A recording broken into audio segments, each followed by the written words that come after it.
आने वाले विधानसभा चुनाव के लिए डिगबोई राजीव भवन में एक तरह की जंग जैसी परिस्थिति देखी गई। नेताओं और कार्यकर्ता के साथ उम्मीदवार डिगबोई चुनाव क्षेत्र में कांग्रेस ऑफिस में अलग अलग पहलुओं का रिव्यू करने और अपनी चुनावी स्ट्रेटेजी तैयार करने में बिजी है, जिसके समानांतर प्रार्थित्व प्रत्याशी गुवाहाटी के राजीव भवन में प्रार्थित्व के लिए आवेदन करने के लिए सभी प्रार्थित्व प्रत्याशी आज कांग्रेस भवन में आवेदन प्रतिलिपि ब्लॉक कांग्रेस के सभापति विष्णु जोशी के हाथों प्रदान किया। आवेदन प्रतिलिपि आज उम्मीदवार विनोद खाड़िया, दुलाल मोरान, भास्कर जीवन बरुआ, भरत नायक आदि ने आज प्रतिलिपि प्रदान किया। उल्लेखनीय है कि डिगबोई समष्टि में कांग्रेस की कुल 9 सदस्यों ने टिकट की मांग में आवेदन किया है। 5 फेब्रुआरीत অসম प्रदेश कांग्रेस कमिटी निर्देश अनुसारी जी आमार আগন্তুক 2026 টিকেটৰ প্ৰত্যাশিক হিচাপে 5 ফেব্ৰুৱাৰীৰ পৰা 20 ফেব্ৰুৱাৰীলৈকে আমাৰ আবেদন দিয়া ডেট আছিলে। আৰু এই আবেদন দিয়া সমূহত আমাৰ ডিগবৈৰ পৰা প্ৰায় আজিলৈকে যোৱাকালিলৈকে 20 জন টিকেট প্ৰত্যাশিক আমাৰ কংগ্ৰেছ দলৰ পৰা আবেদন তাত দাখিল কৰিছে। আৰু লগতে এই গুৱাহাটী ৰাজীৱ ভৱনৰ কৰাৰ পিছতো আমাৰ ডিগবৈ ব্লকত আৰু জিলা কংগ্ৰেছত তেখেতসকলে ইয়াত কি কয় জমা কৰিছে। আৰু এই লগতে আমাৰ যিবিলাক প্ৰত্যাশিক আছে ডিগবৈত 9 জনকে মই আগন্তুক 2026 আমাৰ হাই কমাণ্ডে যাকো যি একজনকে টিকেট প্ৰদান কৰিব আমি প্ৰায় 8 গৰাকীয়ে মিলি আমি ডিগবৈখন মানে কংগ্ৰেছ দলত জয়যুক্ত কৰিম বুলি আশা কৰিছোঁ। আৰু পোনপ্ৰথমে সকলোকে ইংৰাজী নৱবৰ্ষৰ আৰু ভোগালী বিহুৰ লগতে টুচু পূজা এইখিনিৰ শুভেচ্ছা জনাই আমি সবে জ্ঞাত যে যোৱা 5 তাৰিখৰ পৰা আজি পৰ্যন্ত এপিচিচিয়ে আবেদন তেনেকে বিচাৰিছে। আমাৰ যিকেইজনে দলীয় প্ৰাৰ্থিত্ব পোৱাৰ আশাৰে মানে আজি আবেদন দাখিল কৰিছে। ডিগবৈ সমষ্টিৰ পৰা প্ৰায় 9 জনে দাখিল কৰিছে ইতিমধ্যে। গতিকে মই এজন আবেদন দিছোঁ আৰু আশা কৰিছোঁ শীৰ্ষতম কৰ্তৃপক্ষই আমাৰ এপিচিচি বিবেচনা কৰিব। এজন যোগ্য প্ৰাৰ্থী আমাৰ ডিগবৈ সমষ্টিটোৰ কাৰণে ডিগবৈ সমষ্টি এটা সুনাম আছে। যোৱা আমি যদি ইতিহাসটো চাওঁ আমাৰ কংগ্ৰেছ দলৰ নেতৃত্ব দিছিল আমাৰ স্বৰ্গীয় ৰামেশ্বৰ ধানোৱাৰ ডাঙৰীয়া।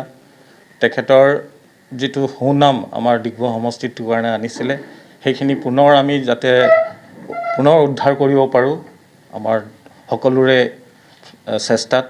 আৰু আমি যিকেইজনে আবেদন দিছোঁ আমি সকলোৱে একমত আৰু একগোট হৈ আছোঁ দলটোৰ স্বাৰ্থত।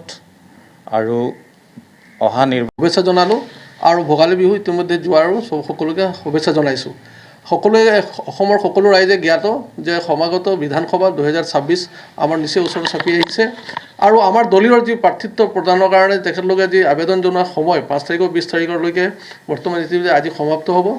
আৰু আমি ডিগবৈ বিধানসভা সমষ্টিৰ পৰা আমি আবেদন জনাইছোঁ যে বৰ্তমান যি বিজেপি চৰকাৰখনে যি মূল্যবৃদ্ধি নিবনুৱা সমস্যা, মূল্যবৃদ্ধি আৰু যি অপপ্ৰচাৰ চৰকাৰী খণ্ড আপোনাৰ যিসকল আছে যিবোৰ আছে সেইখিনিক ব্যক্তিগত মানে কেন্দ্ৰলৈ হস্তান্তৰণ কৰা আৰু চাহ বাগিচা সকলৰ যি 350 টকাকৈ যি হাজিৰা দিম বুলি কৈছে সেইটো তেখেতলোকে মিছা প্ৰতিশ্ৰুতি দিছিল, মানে মিছাকৈ ঠগিলে। আৰু বিভিন্ন তেনেকৈ যিখিনি প্ৰতিশ্ৰুতি আছিলে সেইখিনি ভংগ কৰাত এইখন চৰকাৰে সম্পূৰ্ণৰূপে ব্যৰ্থ হৈছে। গতিকে আমি ডিগবৈ কংগ্ৰেছে তথা অসম প্ৰদেশ কংগ্ৰেছ কমিটি আগন্তুক 2026 কাৰণে মূল ইছ্যু হিচাপে লৈ আমি এই চৰকাৰখনক উফৰাবলৈ কাৰণে আমি প্ৰতিশ্ৰুতিবদ্ধ হৈছোঁ। আৰু 84 নং ডিগবৈ বিধানসভাৰ সমষ্টিৰ বাবে যিসকল প্ৰাৰ্থিত্ব তেখেতলোকে আবেদন কৰিছে তাৰ ভিতৰত মই এজন আবেদন কৰিছোঁ। আৰু দলে যদি আমাৰ আৰ্থিত্ব এই যিকোনো ভিতৰত যদি এজনকো প্ৰাৰ্থিত্ব দিয়ে আমি সকলোৱে আমি নিজৰ দলটোৰ স্বাৰ্থৰ কাৰণে ডিগবৈ কংগ্ৰেছটো শক্তিশালী কৰিবৰ কাৰণে আমি ৰাইজৰ ওচৰত গৈ ৰাইজৰ ভোট ভিক্ষা কৰি আমাৰ যিখিনি চৰকাৰখনৰ যি জনবিৰোধী নীতিৰ ওপৰত আমি সজাগ কৰি আমাৰ দলটো বিধায়ক আমি ডিগবৈ কংগ্ৰেছৰ এখন গঠন কৰিম আৰু চৰকাৰ গঠন কৰা ডিগবৈৰ পৰা এজন বিধায়ক এখন আমি দিব পাৰিম বুলি আমি ইতিমধ্যে বিশ্বাস হৈছোঁ। আৰু আপোনালোকৰ জৰিয়তে অসমৰ সকলো ৰাইজকে আৰু জনাব বিচাৰিছোঁ যে বৰ্তমান যি সাম্প্ৰদায়িক যিটো ৰাজনীতি কৰি অসমৰ সমাজখনক ভাগ কৰিবলৈ জোহাৰ আদাব।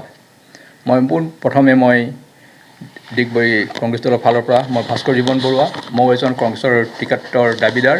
আমাৰ 8-9জন দাবীদাৰ আছে, তাৰ ভিতৰত যিকোনো এজনে পালে আমি সকলো হৈ পেলাই একেলগে যুঁজিম। পোনপ্ৰথমে মই মোৰ মৰমৰ কংগ্ৰেছৰ যিসকলে আত্মবলিদান দিলে, ইন্দিৰা গান্ধী, ৰাজীৱ গান্ধী, আমাৰ অসমৰ মানৱেন্দ্ৰ শৰ্মা, ক্ষীৰোদ বৰুৱা, আপোনাৰ নগেন নেওগ, আমাৰ ডিগবৈৰ তথা মাৰ্ঘেৰিটা, গোটেই সকলো অসমৰ যিখিনি শ্বহীদ হ'ল, কংগ্ৰেছক বলিদান দিলে কংগ্ৰেছ দলৰ হৈ পেলাই, সেই সকলোৰ পবিত্ৰ স্মৃতিত মই তেওঁলোকক স্মৰণ কৰিছোঁ। তেওঁলোকে য'তে থাকে তাৰ পৰাই আমাৰ কংগ্ৰেছ দলক আশীৰ্বাদ দিয়ক। এইখিনিকো মোৰ দুখো লাগিছে, কংগ্ৰেছৰ বলিদান কোনো দিব পৰা নাই আজিলৈকে।